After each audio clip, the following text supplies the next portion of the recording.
అక్కడ రేవంత్ రెడ్డి గారు శాసనసభలో చెప్పారంటే హరీష్ రావు సమాధానం చెప్పారు. హరీష్ రావు సమాధానం రేవంత్ రెడ్డి అనేవాడు బాధ్యత గల వ్యక్తి, ఒక రాష్ట్ర ముఖ్యమంత్రి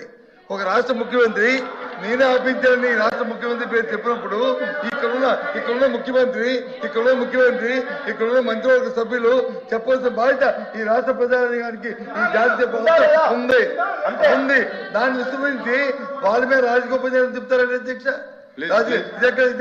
అధ్యక్ష పొరుగు రాష్ట్రానికి సంబంధించినటువంటి ముఖ్యమంత్రి పేరు ఎవరు తీసుకొచ్చారు అధ్యక్ష?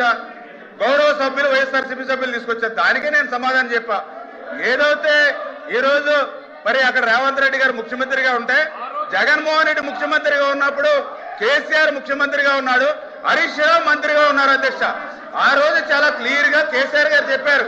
అందులో పర్టికులర్ గా మన రాయలసీమ ఆ రోజునటువంటి మన మంత్రి ఇంటికి వచ్చి భోజనం చేసి ఆ రోజు ఆయన చెప్పారు అధ్యక్ష, ఏదైతే చాలా క్లియర్ గా రాయలసీమ వెనుకబాటుతనం పోవాలని అంటే గోదావరి జలాలు రావాలని చెప్పి కేసీఆర్ గారు కూడా ఆ రోజునటువంటి రోజా మంత్రి గారు ఇంటి దగ్గర చెప్పినటువంటి పరిస్థితి అధ్యక్ష. జగన్మోహన్ రెడ్డిని ఇంతకు మించి ముందుకు వెళ్ళొద్దని ఆదేశాలు ఇచ్చామని చెప్పి మరి అక్కడ ఉన్నటువంటి మరి కేసీఆర్ గారు కానీ హరీష్ రావు గారు కానీ మరి అక్కడ నాయకులు చెప్పారు అధ్యక్ష. అధికారంలో ఉన్నప్పుడేమో రాయలసీమ ఎత్తిపోతల పథకాన్ని మర్చిపోయారు అధ్యక్ష 4 సంవత్సరాలు.